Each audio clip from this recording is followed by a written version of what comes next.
God-bless sa ating beloved preacher. Purihan ang ating mahal na Panginoon. Bagong lahat, aking muna ang ipinapaabot ang pinakasang pupuri, pagpasalamat, paglalahad, pagdakila ay para sa ating pinakamahal na Panginoon sa Kristo.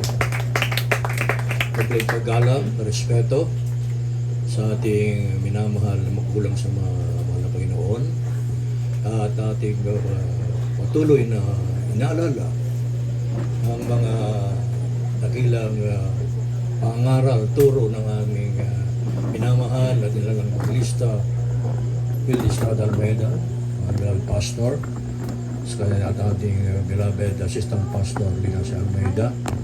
Patuloy pagbate sa kanilang minamahal na anak, sa ating mga minamahal na pastoral preachers nandito, sa ating kasama-sama, sa ating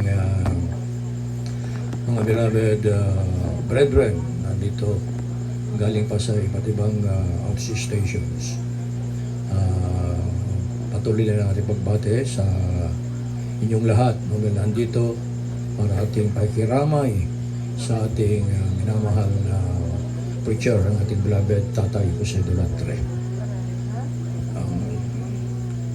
Bagong lahat, aking munang pinapabot ang pakikiramay sa mga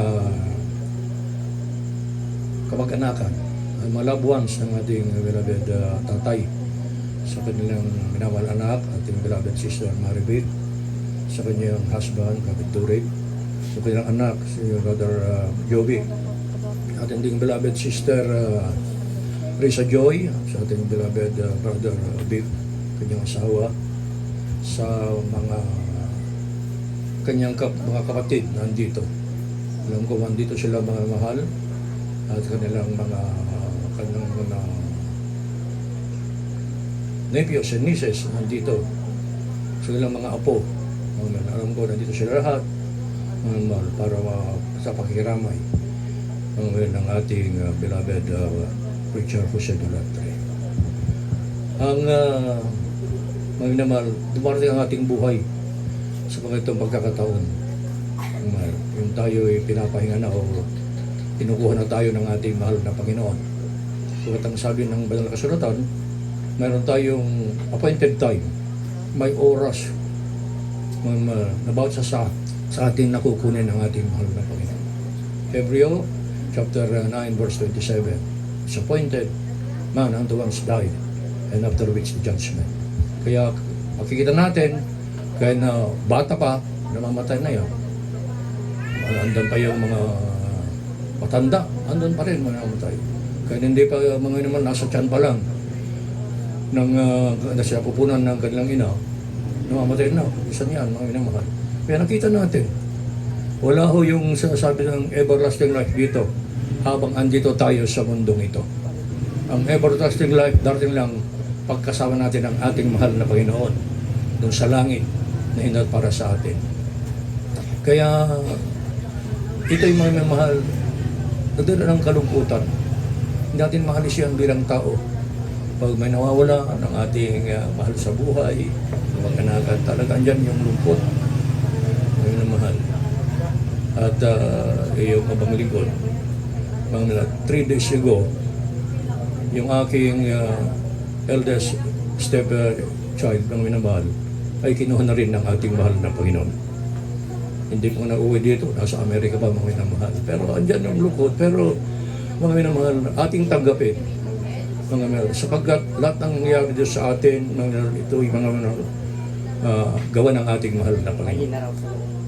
Kaya mga minamahal, andyan man yung kalungkutan, pero magpatuloy tayo, mga minamahal, sa ating paglilingkod sa ating mahal na Panginoon. Hindi ito mga bagay na ito'y ating magpapatigil para hindi tayo maglilingkod ng minamahal. Kaya sa aking karanasan ito, marami, 2008 hanggang 2010, 4 aking mahal na buhay ang pinagpahinga ng ating mahal na Panginoon. May 2 elder brother, yung aking sister-in-law at sa aking beloved wife. Pero hindi ko mga minamahal tinignan ng mga ito. Ang tinignan ko yung kabutihan ng Diyos sa aking buhay. Pagkat ako'y binago ng Diyos, mga minamahal, bago ako nakilala, marami akong bisyo. Inalis lahat yan, mga nagkaroon din ako mga sakit ng karamdaman. At yung sakit ng karamdaman ng aking beloved wife, yun ang naging dahilan kung bakit ako nagpatuloy. Siya'y mga mahal na taningan noon, 1997, na hindi na siya mabubuhay sapagkat yung kanyang puso, yung mga veins sa kanyang puso ay barado. Pero salamat sa ating mahal na Panginoon, hindi niya pinagyan, dinugtugan pa niya ng 13 years yung kanyang buhay. Aking buhay noon, sabi ko, maraming mga bisyo. Marami kong magginagawa na hindi kaaya sa ating mahal na Panginoon. Yan ang kalisingan, andyan yung mga sinasabi natin na mga masasamang ating ugali. Pero ang Diyos nag-ingat sa akin. 2015, akala ko kukunin ako ng ating mahal na Panginoon. For 2 months, hindi ako nakakain. Hindi ako nakatulog. I lost 28 pounds in 2 months. Pero ako nagpapasalamat sa ating malubigyan ko ng pagkataon. Patuloy pa rin nagpuri, nagpasalamat. At hanggang sa oras na ito ngayon, andyan yung kalakasan na pinagkakalob sa akin. Napakabuti ang maglingkod sa ating mahal na Panginoon. Wala akong kalugihan. Pagkasama ang Diyos, mga mahal, wala kang iisipin, mga mahal. Walang problema ng iisipin. Ang isipin mo lang yung kabutihan ng ating mahal na Panginoon. Kaya sa oras na ito, aking pasasalamat, mahal. I will do 73 years old, mga mahal. Pero salamat sa ating mahal na Panginoon. Nandyan pa rin kanyang pag-iingat, yan yung kalakasan na ipinagkakalob sa akin. Kaya sa akin, mahal. At a little information tungkol sa ating tatay. Alam niyo sa tatay, Jose, para kung ito yung matandang kapatid ito. Kung minsan sinasabi ko na ako ay taga-barangay Kapas din. Bakit? Lagi ako andito. Kung walang kaming service o wala pupuntahan, pag hinahanap ako, si Jals andon sa Kapas. Yung kanyang pangalawang bahay. Kaya isa yan bang aming magkakasama. Hindi lang kami magkasama sa paglilingkod sa ating mahal na Panginoon. Sa yung kasama ko, yung pag kami nakikita may mahal, yung talagang elder brother.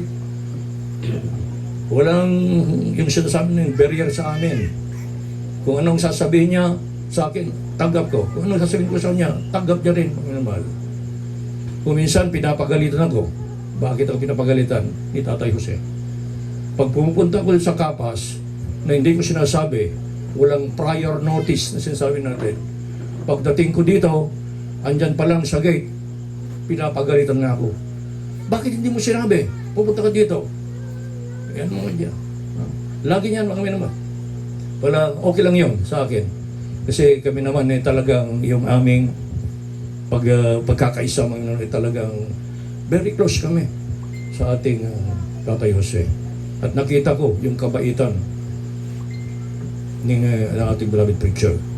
Pag pupunta ko dito, mga inamahal, isa kami. Pag kumakain kami, isang aming pagkain.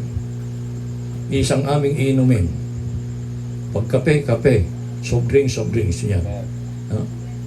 Lahat ng, parang, yun nga, hindi ko nga napakasaya ang aming pagkakasama. Sa akin din paglilingkod, kung minsan, pag ako'y pupunta dito sa Agoo para mag-preach, kung minsan mayroon akong hinahanap na bersikulo doon sa Biblia na hindi ko mahanap. Siya ang aking tatanong at ako'y tinutulungan. Kahit na pag yung altar call, yung sasabing pag-awit, alam mo, hindi ako kasi sa aking pag-awit, ito atang medyo hindi ako nito. Nakyak ako minsan. Pero siya nagtuturo sa akin kung ano yung lyrics, kung ano yung tono. Ano ganyan kami. Kaklose ng ating beloved preacher. Kaya hindi ko siya malilimutan. Napakabait. Pag dito kami, pag uwi na kami, mga mahal, kung meron siyang natitira doon, na katulad ng hagsaging, babalutin yan, ihahabol sa akin. Ganyan siya kabait sa akin. Kaya talagang hindi ko siya malilimutan sa aking buhay. Siyang tunay siya, mga meron na hindi lang tunay kong kapatid sa ating mahal na Panginoon, yung aking ordinary life. Itong rin ko siyang natunay na kapatid. Kaya mga mahal, sa atin, magpatuloy tayo. Wala tayong hanapin para sa ating paglilingkod. Sa ating paglilingkod, pagkasama natin ang ating mahal na Panginoon, tayo lagi mga pag-iingatan. Tayo lagi ang pagpapalain. Kaya mga mahal, hindi ako nagsayang sa aking paglilingkod. Hindi ako nagsayang sa mga panahon na aking binigay sa ating Panginoon. Sapagkat mga mahal, ang Diyos sa akin, talagang kumilos sa akin, mga mahal. Kaya hanggang sa oras nito, aking pinapawat ang pinapasapupuri, pagpasalamat, pagkaroonhati ay para naman sa ating pinakamahal na Panginoon si Kristo. Praise the Lord, praise mga Panginoon, at God bless you po, beloved preacher, just mga Panginoon. At binibigyan po natin ng pagkakataon, ating beloved preacher, Greg Peralta, from Tayog, Pangasinan. And pinagantaya po natin